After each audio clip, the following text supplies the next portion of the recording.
Boa tarde, senhoras e senhores. Aqui quem fala ao microfone é Leon Weinstein, da cidade de Los Angeles, Califórnia. E hoje no programa, possíveis prisões de Bruce Springsteen e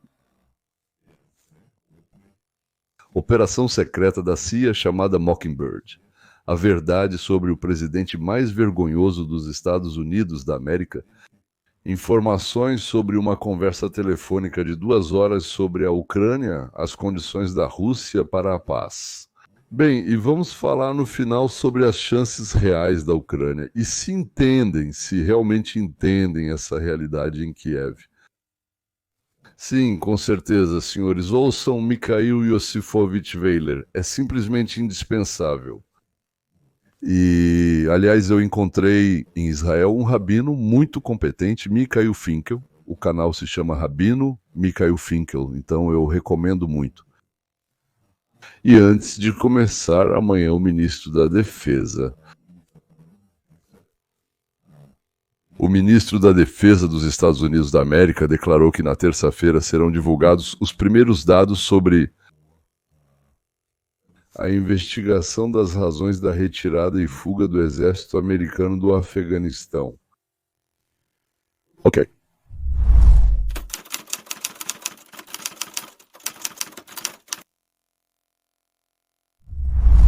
Acho que poucos de vocês sabem como a CIA influenciou a imprensa dos Estados Unidos, usando a chamada autorização especial obtida pela agência durante a Guerra Fria com a União das Repúblicas Socialistas Soviéticas.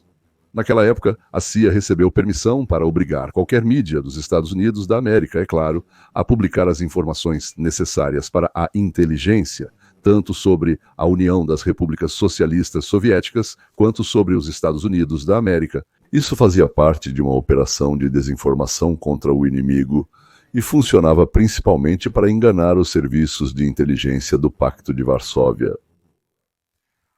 E depois do fim da Guerra Fria, a permissão para obrigar a mídia a publicar, digamos, histórias distorcidas ou inventadas nunca foi revogada. Bem, é claro, acabou e acabou, né? O Congresso simplesmente não pensou em lidar com isso. E a CIA, é claro, não tinha a intenção de cancelar tal coisa. A jornalista Deborah Davis investigou esse assunto e relatou que a Operação Mockingbird, como esse direito foi chamado. A CIA orienta o conteúdo dos meios de comunicação de massa, tendo contratado, no passado, diversos jornalistas americanos de renome. Ou seja, contratou fisicamente, pagava-lhes um salário, não sei se era por hora, algo assim, para espalhar mentiras que eram inventadas dentro da CIA. Também foram organizados grupos entre estudantes e a inteligência criativa para promover as ideias e objetivos da CIA. E em 1967, descobriu-se que, por exemplo, a Associação Nacional de Estudantes dos Estados Unidos da América, a Associação Nacional de Estudantes dos Estados Unidos da América, era simplesmente uma fachada da CIA. Aliás, pela nossa lei, a CIA não tem direito algum de realizar qualquer tipo de atividade no território do nosso país. Em 1973, ficou conhecido que a CIA estava espionando jornalistas que se recusaram a cooperar com eles. Eu sei que muitos de vocês conhecem a operação secreta da CIA chamada Operação Mockingbird. Ela foi revelada ainda nos anos 70 durante as audiências do Comitê Church, que era presidido pelo senador Frank Church, de Idaho. A essência da Operação Mockingbird era que agentes de inteligência se infiltravam em veículos de notícias e para deliberadamente espalhar propaganda do Estado profundo entre o público internacional. Inicialmente, isso era considerado uma parte inseparável da era da Guerra Fria, no contexto de operações psicológicas e guerra de informação contra a União Soviética, bem como para encobrir as atividades secretas da CIA, especialmente na Europa Oriental. Mas, é claro, dentro desse contexto, o Mockingbird exigia que a mídia tradicional apresentasse como fatos aquilo que na verdade era mentira. Este é o Dr. Terry, autor, jornalista, palestrante. A mídia era usada pela CIA, em particular, como instrumento de engano e desinformação, novamente como uma forma de enganar nossos adversários estrangeiros. Mas no processo, durante a Operação Mockingbird, algo aconteceu com Michael. Nós nos tornamos testemunhas do surgimento do que tecnicamente é chamado de jornalismo de defesa entre representantes da mídia tradicional. Em um sentido mais comum, isso é conhecido como parcialidade da mídia. E vimos como isso veio à tona durante a Guerra do Vietnã, e depois com Nixon e o caso Watergate. E foi exatamente nessa época que a mídia tradicional começou a apoiar abertamente questões de esquerda e políticos democratas, distorcendo as notícias em favor de uma agenda claramente liberal. O Dr. Terli conta como a mídia americana começou, aos poucos, a se afastar dos fatos em suas publicações. Apenas aquilo e somente aquilo que promovia uma determinada ideologia, neste caso, uma ideologia socialmente de esquerda, socialista e anticapitalista. O que estamos vendo agora com a recente revelação do diagnóstico de câncer de Biden é, na verdade, o mais alto grau de exposição de como essas duas dinâmicas, engano e parcialidade dos democratas, se uniram para transformar a mídia tradicional moderna em nada além de uma grande máquina de propaganda a serviço do establishment político. Simplificando, cresce o consenso de que a mídia tradicional sempre soube sobre o câncer de Biden, mas, assim como no caso de seu declínio cognitivo, eles conscientemente esconderam isso. Aos poucos, jornalistas honestos foram sendo expulsos e aqueles que seguiam outros princípios ideológicos e midiáticos foram sendo afastados. Nos Estados Unidos, tornou-se um departamento de propaganda de um partido específico, e quero dizer logo de cara que não é o Partido Republicano nem o Partido Libertário. O Dr. Terli diz que a maneira como a mídia escondeu as doenças do nosso ex-presidente, tanto os transtornos mentais quanto os problemas oncológicos, mostra que as permissões legais não revogadas para a CIA interferir na imprensa americana levaram a um escândalo em desenvolvimento sobre o suposto presidente dos Estados Unidos da América, absolutamente saudável e mentalmente capaz, bem como sobre os candidatos até debates presidenciais completamente vergonhosos. Nos próximos 4 anos, eles não só o mantiveram como presidente, como também queriam mantê-lo presidente por mais 4 anos. Uau, agora é realmente um momento emocionante para se viver. Neste exato momento, a América está recuperando seu merecido lugar como a nação mais grandiosa, poderosa e próspera da Terra. Já temos tantos motivos para comemorar. Quero dizer, fronteiras mais seguras, a eliminação do Estado Islâmico, permissão para perfurar, criança perfurar e $1 trilhão em novos investimentos que entraram na economia. Estamos à beira do que será conhecido como o período mais próspero da história dos Estados Unidos. A única questão é: você será um participante ativo da Era de Ouro ou ficará como um observador passivo à margem? Eu compartilho totalmente o entusiasmo do Dr. Steve Terli e, aliás, recomendo o podcast dele, Dr. Steve Terli. Mas voltando a essa nossa história, né, como uma tentativa de esconder do público a verdadeira situação com o vovô Joe, como ela se desenvolveu e aonde chegamos.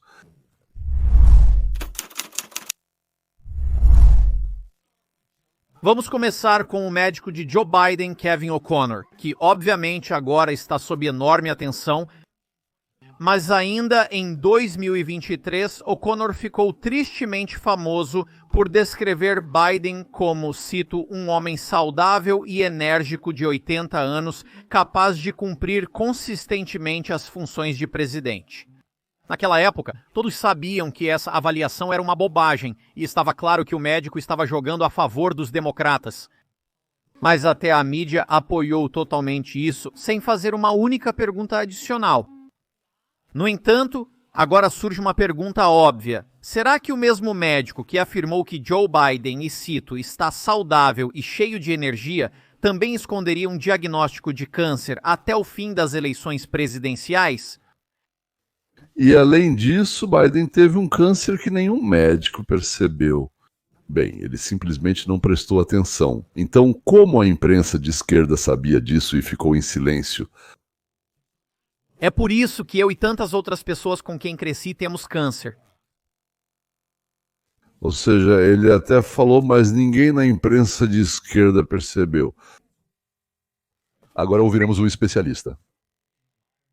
Na era moderna da medicina, especialmente considerando que ele foi um ex-presidente, ele recebeu cuidados médicos intensivos e avançados, graças aos quais podemos detectar o câncer de próstata 10 anos antes de você aparecer. Quero dizer, isso é muito incomum, sim, ouvir que alguém foi diagnosticado com câncer de próstata, mesmo sendo acompanhado anualmente. E o fato de termos descoberto isso apenas no estágio Glazunov é praticamente inédito. Hoje em dia, sabe-se, mesmo entre a população urbana, a gente não veria algo assim. Ou seja, mesmo nas clínicas menos equipadas entre a população de baixa renda, deixar passar essa doença em um presidente dos Estados Unidos da América simplesmente não seria possível. E agora, de repente, anunciaram a doença dele e a chamaram de agressiva, como se dissesse que ele vai morrer em breve. Mas por que de repente agora? Por que de repente com tanta urgência? Na verdade, é tudo muito simples.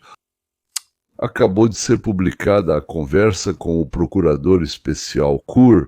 Isso é Robert Kerr com Biden. Na verdade, a conversa já tem vários meses, depois da qual Kerr disse: um velhinho simpático com perda de memória. É sobre o presidente dos Estados Unidos da América. Naquela época, isso foi quase catastrófico para os democratas. E agora é preciso salvar aqueles que o Biden, quem estava encobrindo o Biden? E ele morre imediatamente. Não toquem vocês, desumanos como podem. Bem, mas o sentido é esse. Não revelem nossos segredos. Apenas alguns dias após a publicação das gravações do procurador especial Robert Hur, nas quais ouvimos Biden com dificuldade de lembrar eventos pessoais e políticos importantes, incluindo o ano da morte de seu filho Beau. E ele precisa contar com as dicas dos assistentes para esclarecer os detalhes. A gravação de áudio mostrou longas pausas, murmúrios e dificuldades para formular respostas. Tudo isso só aumentou as preocupações generalizadas sobre sua memória e capacidades mentais.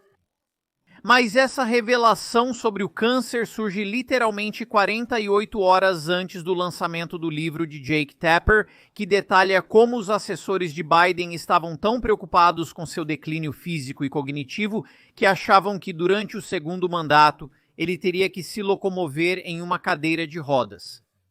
Ou seja, Biden era levado em uma cadeira de rodas, enquanto nos juravam que ele estava perfeitamente bem, saudável, correndo, pulando e resolvendo problemas matemáticos complexos no caminho. Bem, e para convencer o público de que tudo era mentira, aqueles que diziam que algo estava errado tentavam desacreditar quem falava. Olhem só. Este é um exemplo perfeito que infelizmente acontecia com muita frequência. Os conservadores veem uma conspiração em torno dos erros de Joe Biden. Assim, questões legítimas sobre o estado físico e mental de Biden eram constantemente apresentadas pela mídia tradicional de forma a colocar em má luz quem fazia essas perguntas. Ou seja, o problema não está na saúde física e mental de Joe, mas sim nos maldosos da direita, que simplesmente pegam no pé de tudo, até do melhor, do mais sagrado. Para eles, nada é sagrado. E quantas vezes você já ouviu de vários tipos de esquerdistas, russófonos, vendidos, traidores, incompetentes, ou talvez apenas pessoas que repetem o que ouvem? Quem sabe que tudo o que você vê com seus próprios olhos é uma ilusão da visão, da audição, do olfato, do encanto e do bom senso. Mas você deve acreditar no partido querido. E o principal é não se meter, senta e não se mete. Porque o Partido Democrata dos Estados Unidos da América são os representantes da fé. E na ausência dessa fé, você é expulso das universidades, dos jornais, das revistas, da televisão, dos escritórios de advocacia. Até mesmo, como você descobriu, expulsam do exército. E ainda com desonra. E agora para outro assunto.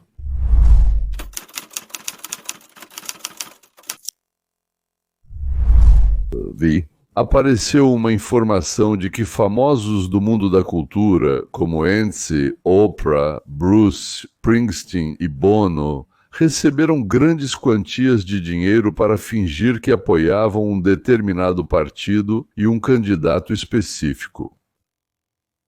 Qual é o preço do discurso inflamado de Bentse? 11 milhões de dólares.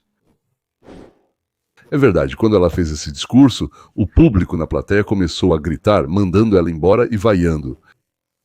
Então, 11 milhões compraram só fumaça. Ainda não está claro quanto Springsteen recebeu.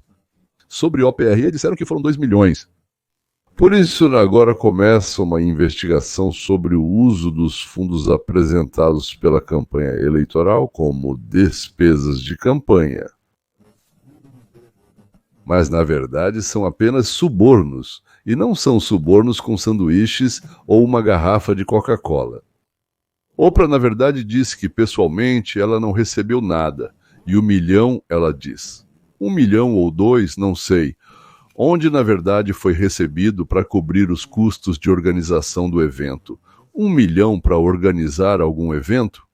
Gravação de um episódio de televisão com Oprah e uma convidada especial. Especial em todos os sentidos, uma convidada especial. Bruce ficou tão assustado que começou a dizer que não era ele, mas eles. A administração atual é corrupta, mas ele não apresentou dados ou fatos, porque quando você é o Bruce, os fatos não importam. Você é o Bruce, certo? Como os democratas e a mídia se defendem? Bem, é muito engraçado, eles dizem. E do outro lado também foram pessoas conhecidas, fingindo que não entenderam que a conversa não era sobre visitas e apoio, mas sobre dinheiro. O que é proibido pelas leis eleitorais dos Estados Unidos da América é proibido. Chama-se suborno. E embora Oprah afirme que não recebeu 1 centavo de Harris, a campanha eleitoral ainda assim pagou à empresa dela $1 milhão pela organização de um telelink estrelado com a participação de Oprah. Isso não é considerado pagamento? Além disso, segundo relatos, a equipe de Harris gastou uma quantia de 6 dígitos para criar aquela mesma plataforma sobre a qual falei no podcast. Isso lhe trouxe centenas de milhares de visualizações, mas não tenho certeza se os custos foram justificados. Aí você tem Eminem, depois você tem Beyoncé. Vamos conversar com a pessoa que passou por tudo isso, certo? Agora ela mesma expressa suas preocupações. Agora se junta a nós, Lindy Lee. Agradecemos por estar aqui conosco. Este é o apresentador de esquerda Cuomo, no canal de esquerda News Nation, com 2 milhões de assinantes. O que você faz é falar sobre o que aconteceu durante a campanha e literalmente colocar um alvo, não só nas suas costas, mas também na sua cabeça. Por que você faz isso? Se não enfrentarmos a realidade, se não resolvermos esses problemas muito sérios, continuaremos perdendo. E eu realmente gostei do que você disse antes. Sabe, nesse segmento escola municipal, se não reconhecermos que a América está se movendo para a direita, seguiremos perdendo. Se não tivermos transparência financeira e algum tipo de relatório muito sério sobre como exatamente gastamos bilhões de dólares em 2 ou 3 meses como doadores, e até mesmo os americanos comuns que doaram seus 10 e 25 dólares, algum dia poderão confiar novamente no Partido Democrata? Precisamos de uma análise séria para mostrar que estamos aprendendo lições, que estamos revelando tudo o que deu errado e que no futuro vamos agir melhor. Não podemos ignorar os problemas e esperar que as finanças se recuperem sozinhas. Ou seja, o Partido Democrata gastou 1 bilhão em 3 meses na campanha eleitoral da candidata mais tola à presidência dos Estados Unidos da América em toda a história do país. Ninguém conta no que eles gastaram, nem mesmo para os seus próprios. Mas vamos voltar aos nossos heróis. Eles começaram a ser investigados e, embora eu tenha certeza de que não vão ser presos, podem receber multas sérias,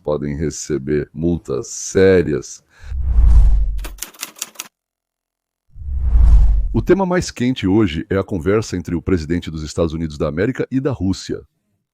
O presidente dos Estados Unidos da América informou que a conversa foi muito boa e que as condições para o cessar-fogo serão discutidas diretamente por negociações, com participantes diretos nas negociações que começarão imediatamente. As negociações começarão de imediato. Parece que as partes concordaram que as negociações acontecerão no Vaticano, para onde foram convidados pelo novo Papa Leão. Os Estados Unidos da América e a Rússia estão prontos para discutir laços comerciais e econômicos em grande escala. Parece que o cancelamento das sanções, eu acho que será gradual. O resumo da conversa foi enviado para Zelensky, Macron, Meloni Merz, Ursula von der Leyen e, por algum motivo, para o presidente da Finlândia. Não sei porquê. A conversa, ao que parece, ela não foi simples, né? Durou 2 horas e meia, quase 2 horas e meia, e eu acho que nunca saberemos muitos detalhes dessas negociações. Por sua vez, Putin disse que a conversa foi informativa e útil e afirmou que a Rússia está pronta para desenvolver com a Ucrânia, como ele chamou isso, né, um memorando das futuras negociações, ou seja, uma espécie de roteiro para as futuras negociações, o objetivo final. Bem, como o diabo está nos detalhes, temo que esse memorando será natimorto se algum dia chegar a acontecer. De fato, essa conversa aconteceu e durou mais de 2 horas. Quero destacar que foi uma conversa muito substancial e bastante franca. E, no geral, na minha opinião, foi muito útil nesse sentido. Antes de tudo, agradeci ao presidente dos Estados Unidos pelo apoio dos Estados Unidos da América à retomada das negociações diretas entre a Rússia e a Ucrânia sobre a possível celebração de um acordo de paz. O presidente dos Estados Unidos expressou sua posição sobre o cessar das hostilidades e o armistício. E, da minha parte, destaquei também que a Rússia defende uma solução pacífica para a crise ucraniana. Nós só precisamos definir as formas mais eficazes de avançar em direção à paz. Chegamos a um acordo com o presidente dos Estados Unidos de que a Rússia irá propor e está pronta para trabalhar com o lado ucraniano em um memorando sobre um possível futuro acordo de paz, com a definição de uma série de posições, como, por exemplo, os princípios de resolução, os prazos para a possível assinatura de um acordo de paz e assim por diante, incluindo também uma possível cessação do fogo por um determinado período, caso sejam alcançados os acordos correspondentes. Aliás, os contatos entre os participantes da reunião e das negociações em Istambul foram retomados, e isso nos dá motivos para acreditar que, em geral, estamos no caminho certo. Quero enfatizar mais uma vez que a conversa foi muito construtiva e eu a avalio de forma muito positiva. A questão, claro, é que os lados russo e ucraniano demonstrem o máximo de empenho pela paz e encontrem aqueles compromissos que satisfaçam todas as partes. Quero destacar que, em geral, a posição da Rússia é clara. O principal para nós é eliminar as causas fundamentais desta crise. Embora Putin tenha dito à agência de notícias da Rússia Novosti que estamos no caminho certo, ainda não vejo movimentos da Rússia em direção à paz.